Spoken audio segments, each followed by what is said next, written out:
Ya, yang patah mungkin dia lagi diturunin dari truk, jatuh patah. Nah itu yang nurunin tanggung jawab ganti yang baru. Kenapa? Nggak boleh jadi kurban. Atau pas dia banting mau hari kurban, mau disembelih dibanting, patah kakinya. Harus ganti tempat dia. Karena kenapa? Nggak sah. Nggak boleh hewan yang cacat, pincang, patah, lutut tadi itu untuk dijadikan kurban. Kemudian juga dikatakan oleh Nabi SAW, nggak boleh hewan yang sakit ini terlihat jelas. Artinya apa? Dia nggak ngikutin yang lain. Ketika yang lain itu jalan bergerombolan cepat, dia kenapa? Sendirian, nggak rame-rame. Ini hewan yang sakit, nggak boleh kata Rasulullah. Kemudian yang ketiga, hewan yang matanya buta, satu atau dua-duanya, pincang, nggak boleh. Harus yang bagus. Sampai lucu-lucunya apa? Ulama itu godain kita itu. Kan kenapa jangan buta? Karena kalau buta itu kan hewan kurban itu nanti ketika di yaumil kiamat datang kepada kita, bulunya, kakinya, tajunya lengkap. Kemudian hewan tadi itu nuntun kita masuk surga, ya kan? Kalau yang buta nggak masuk surga nanti terputus ya, karena dia nggak kelihatan kan? Itu bahannya ulama-ulama yang lucu juga sebenarnya. Makanya nggak boleh buta, nggak boleh buta atau buta sebelah juga tidak boleh. Kemudian yang ketiga, hewan yang menderita suatu penyakit. Yang keempat adalah hewan yang menderita suatu penyakit atau yang kurus banget, sehingga kalau kurus itu tulang sumsumnya nggak ada. Mau disembelih apa yang dimakan kalau kurus tadi. Ya. Kemudian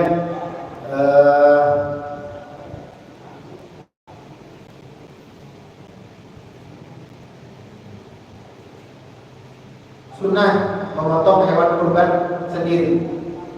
Ya, bagi laki-laki sunnah memotong hewan kurban sendiri. Tapi kalau dia takut, boleh dia serahkan kepada yang tukang jaga. Nah, saya nggak sanggup. Kenapa? Kalau lihat darah saya siup. Nanti dia maksa, dia potong baru setengah, siup dia gara-gara lihat darah. Kasihan kurbannya, gantung gitu kan, baru terpotong setengah. Maka kalau nggak mampu, kasihkan yang paham, yang tukang jaga.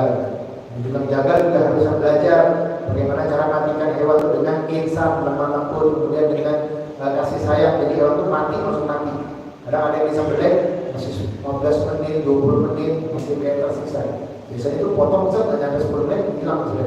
Kalau dia benar. Ya. Kemudian juga bagaimana orang yang belum akikah mau berkurban, apakah boleh? Boleh. Kenapa? Karena hukum akikah dengan kurban sama-sama sunnah muakkad. Jadi Ustaz, saya ini belum berkurban dan saya juga belum akikah, tapi saya punya uang nih, boleh nggak saya kurban dulu? Boleh.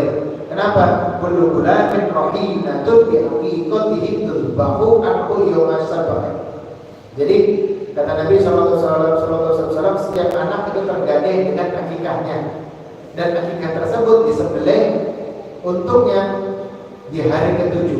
Sabahihi wa yuhlaku wa yusamma. Dia diakikahin di 7 hari setelah kelahirannya dan diberikan nama di sini.